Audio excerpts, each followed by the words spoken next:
এ ব্যথা আমার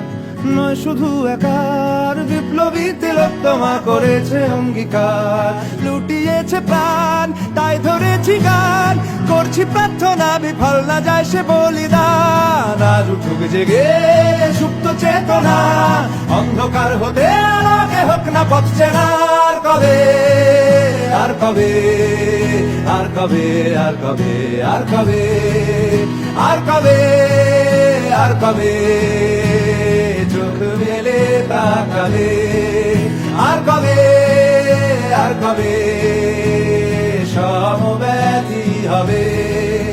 আর কবে, আর কবে মনটা হবে স্বাধীন, আর কবে, আর কবে ফের ঘুরে দাঁড়াবে, আর কবে, আর কবে কণ্ঠ শক্তি পাবে, আর কবে, আর কবে চিত্ত স্বাধীন হবে, আর